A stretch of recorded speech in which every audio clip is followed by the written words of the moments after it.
来这件，这敢真正一家伙仔拢是杀人凶手咧。这个中华发生一件命案，是一个酒店的女主设局来杀死伊的男朋友。警方逮捕这个涉嫌重大的酒店的女主，也毋过因为这个死者防卫溪底浮起来时阵，这个身躯是白砖仔角，头甲两只骹嘛，互用锁捆咧绑咧。这个警方研判，无可能是这个酒店的女主家己一个人做的，恐惊是有共犯。这警方是约谈到伊的爸母甲小弟，这个爸爸承认犯案咯，已经互收押。那伊的妈妈甲小弟，拢以10万块来交保，限制自己。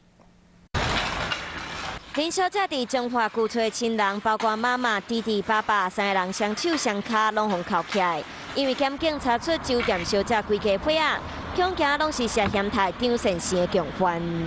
寻获均依杀人罪嫌，移送彰化地检署侦办。张善生红发现的时，规身躯互大地仔包掉咧，胸坎搁白砖仔角，头搁有双脚红白锁啊，所以研判这件代志毋是一个查某人着做会着的。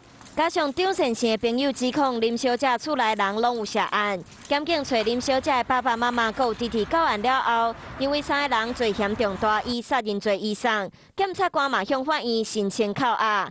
结果出来，酒店小姐的爸爸洪文准扣押，妈妈有弟弟是10万块交保，而且有限制大机。检警调查51岁张善生伫台北熟悉检20岁伫酒店的林小姐，2个人谈恋爱。10月15，查甫人落南到鹿港找女朋友，过工和女朋友有伊规家伙仔到王坑鹿港旅游了后，敢若红台。19号死者后生报案老爸失踪，29号才有民众伫保严的当日客返尸体报案。应该是人啦。我才报警。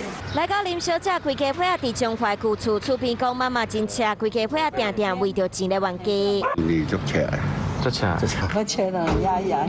目前林小姐讲家己无设局害人，伊的爸爸妈妈、弟弟3个人讲的话嘛拢无共，针对细节拢无讲到重点，到底是为着情还是为着钱？